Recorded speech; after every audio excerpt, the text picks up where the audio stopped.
In a remote, centuries-old farmhouse perched atop Hollow Hill, a family of 4 moved in, hoping for a peaceful life in the picturesque countryside. Little did they know that the hill held a dark secret, one that would soon haunt their every moment. At night, they heard faint, mournful cries drifting through the dimly lit corridors. The children, Emily and Thomas, spoke of a ghostly figure, a woman in a tattered white gown, who stood at the foot of their beds, her presence filling the room with an icy dread. Despite their fear, the parents, John and Elizabeth, dismissed it as the product of overactive imaginations, the logical explanations that parents often rely upon to protect their children from the unknown. One fateful night, as the clock struck midnight, John and Elizabeth were awoken by the sound of shuffling footsteps echoing through the hallway. Panic seized their hearts as they rushed to check on their children, but the bedroom was empty, the window wide open. A chill ran down their spines as they realized that Emily and Thomas had vanished into the darkness. Desperate and terrified, John and Elizabeth searched the hill, their voices calling out into the inky blackness, but the children were nowhere to be found.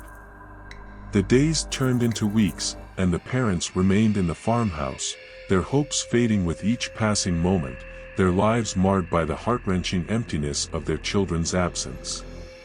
It was then that they began to receive eerie messages, disturbing messages written in blood-red letters that seemed to seep from the very walls of the farmhouse. The messages were imploring, begging them to leave, warning them of the malevolent presence that lurked within Hollow Hill. The writing appeared on the walls, in the attic, and even in their children's abandoned bedroom, where toys lay untouched and memories lingered like ghosts. Haunted by the ghostly apparitions and the sinister messages, John and Elizabeth finally decided to abandon the farmhouse and the cursed Hollow Hill. They packed their belongings and left, the weight of their grief and the shadow of the tragedy following them like a relentless specter. As they drove away, leaving the farmhouse behind, they glanced back one last time. In the dim moonlight, they saw the faint outline of their missing children standing by the window, their eyes empty and hollow, their forms fading into the night. Hollow Hill remained empty and desolate, a place forever cursed by the restless spirits of the past, where the echoes of lost souls would forever linger in the moonlight.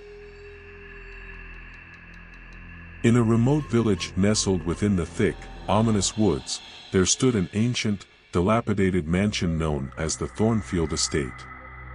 Locals whispered tales of its dark history, saying it was cursed and haunted by malevolent spirits. A group of curious teenagers, fueled by the thrill of the unknown, decided to spend a night there, their youthful bravado masking their deep-seated fear. As twilight descended on that fateful evening, they ventured into the mansion, their flashlights piercing the oppressive darkness. The creaking floorboards and eerie silence sent shivers down their spines, like the ghostly fingers of the past brushing against their skin. They set up sleeping bags in the decrepit living room, lit candles to ward off the encroaching shadows, and huddled together in a circle, their nervous laughter breaking the silence. The hours passed slowly, and strange things began to happen. Whispers, almost imperceptible at first, echoed through the dimly lit halls. The temperature plummeted, the room growing colder with each passing moment. Objects on a rickety table started to move on their own, and the air grew heavy with an otherworldly presence, as if unseen eyes were watching their every move. One by one, the teens succumbed to fear. Their laughter gave way to panicked whispers, their eyes darting around the room as they tried to explain away the inexplicable. When a chair slid across the floor of its own accord, one girl screamed, and the group's resolve crumbled. Only 2 friends, Mark and Lisa, remained. They were determined to unravel the mysteries of the mansion, their curiosity overshadowing their terror. They followed the chilling whispers to a hidden room deep within the mansion, a room that had been sealed away for generations. Inside, they discovered an old journal, its pages yellowed with age and filled with ominous entries. The journal told the story of the Thornfield Estate, a place of dark rituals and sacrifices, a sanctuary for an ancient, vengeful spirit known as the Shadow Queen. Desperate to free the mansion from its curse, Mark and Lisa realized they needed to confront the malevolent force lurking within. With trembling hands, they recited an incantation from the journal, their voices trembling as they spoke words older than time itself. Suddenly, the room was filled with blinding light, so intense that it seemed to tear the very fabric of reality. A tormented wail echoed through the mansion, a symphony of pain and despair that chilled their souls to their very core. As the light slowly faded, Mark and Lisa found themselves standing alone in the once haunted room. The mansion had fallen silent, the shadows receding, and the whispers ceased. The once foreboding Thornfield estate now stood as a silent sentinel in the woods, its secrets buried deep within its walls, the curse that had plagued it for centuries finally broken. Deep within an ancient, sprawling forest, there stood a small, isolated cabin hidden amidst the dense foliage. The forest itself was shrouded in legends and myths, with locals cautioning against venturing too close, for they believed the woods harbored dark secrets and malevolent forces. However, curiosity knows no bounds, and a group of intrepid hikers set out, lured by the allure of the unknown.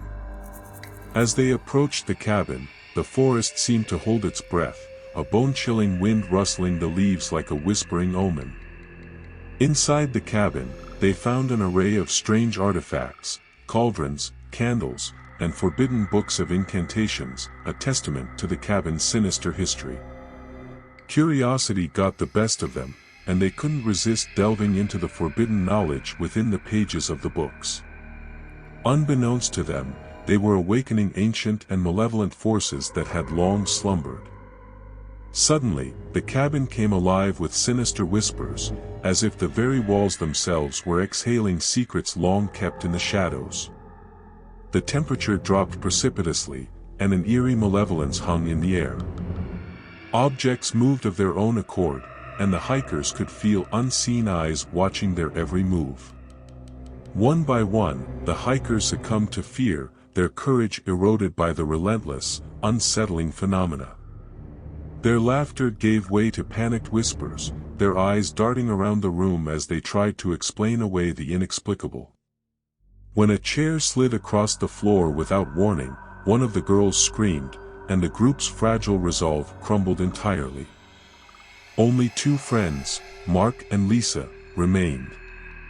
Despite their trembling hands and pounding hearts, their curiosity overshadowed their terror. They followed the chilling whispers to a hidden room deep within the cabin, a room that had been sealed away for generations. Inside, they discovered an old journal, its pages yellowed with age, and filled with ominous entries. The journal told the story of the cabin, a place of dark rituals and sacrifices to appease an ancient, vengeful spirit known as the Forest Guardian. Desperate to free the cabin from its curse, Mark and Lisa realized they needed to confront the malevolent force lurking within. With trembling hands, they recited an incantation from the journal, their voices trembling as they spoke words older than time itself. Suddenly, the room was filled with blinding light, so intense that it seemed to tear the very fabric of reality. A tormented wail echoed through the cabin, a symphony of pain and despair that chilled their souls to their very core. As the light slowly faded, Mark and Lisa found themselves standing alone in the once haunted room. The cabin had fallen silent, the shadows receding, and the whispers ceased. Mark and Lisa emerged from the cabin, their hearts heavy with the knowledge that they had confronted and defeated the malevolent spirit that had plagued the forest for centuries. The cabin now stood as a silent sentinel within the ancient woods, its secrets laid bare, its curse broken, and its once ominous reputation transformed into a testament to the courage of those who had dared to defy the darkness. The forest, no longer haunted by the vengeful guardian, flourished in newfound tranquility, its secrets no longer whispered in the wind.